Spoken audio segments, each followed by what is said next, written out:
True crime podcasters be like, 40 Eridani B was just a regular main sequence star.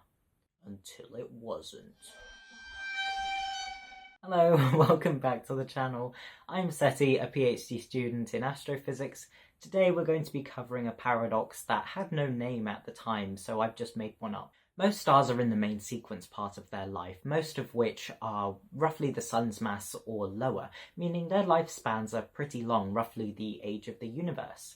The higher mass stars, however, the first generation of them have probably already come to the end of their lives and gone supernova, leaving either a neutron star or a white dwarf, which are usually very faint, which is why it has taken us so long to be able to detect them relative to the history of astronomy. The first white dwarf to be discovered by Western astronomers was 40 Eridani B, discovered in 1783 by Caroline Herschel and her brother William. It was assumed to just be a regular main sequence star for a little bit because we didn't know any better at the time. It actually took until 1910 for its properties to be measured for the confusion to start. If you observe a star for long enough, you can get 1, its spectrum, and 2, a parallax measurement. The spectrum of the star can tell you where the star's output is peaking, and from that you can use Wien's law to estimate its surface temperature. From the parallax measurement you can get an estimate for its distance. Following on from that, if you can measure the flux and combine that with the distance, you can get an estimate for its absolute luminosity. Then you can combine all of these with Stefan's law to get an estimate for the size of the star. When you do this for 40 Eridani B, you find that its mass is about half the solar mass, so it's about half as heavy as the Sun, but its diameter is only 1% that of the Sun.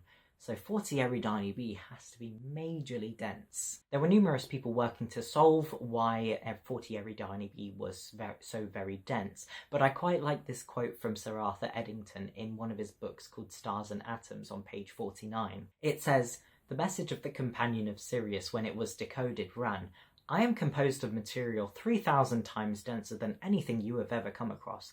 A ton of my material would be a little nugget that you can put in a matchbox.' What reply can one make to such a message? The reply to which most of us made in 1914 was, 'Shut up, don't talk nonsense.' I'll leave a free digital copy in the description. It's quite an insightful book. There's a lot of things that haven't really changed much since the publishing of his book, such as using Cepheids as standard candles, but there is a lot that has also changed and is wildly inaccurate now. And there is a lot of sass within the book as well. Our mistake was that in estimating the congestion in the stellar ballroom, we had forgotten that crinolines are no longer in fashion. The solution to this paradox was found when Ralph Fowler introduced quantum mechanics into the mix, specifically introducing the brand new and shiny Pauli exclusion principle, which states that no two electrons can occupy the same state in an atom. But when you have a very low temperature object like a white dwarf, which is collapsing in on itself under gravity, gravity wants to bring everything closer and closer together, but it's the Pauli exclusion principle which stops it from completely collapsing. All the electrons in your atom want to be in the lowest energy state, the ground state, the innermost shell, if you can recall middle school chemistry. But they can't. They all have to be in different quantum states. So when the lowest shell is full, the electrons have to take the next shells up, which all have higher energies. Forcing these electrons into these higher energy states, even when gravity is demanding the opposite thing, introduces a pressure within the atoms that opposes the collapse due to gravity. This is the electron degeneracy pressure. Now, we do know of neutron stars and black holes, so we know that at some point gravity does overcome this pressure, and there is a continuation within the physics here.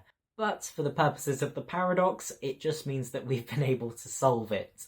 Thank you very much for watching as we explore the white dwarf paradox and how we were able to learn about degenerate matter and basically open up new areas of physics. This was quite an important discovery at the time. I'll see you in 2 days' time for part 7, where we conclude our mini-series.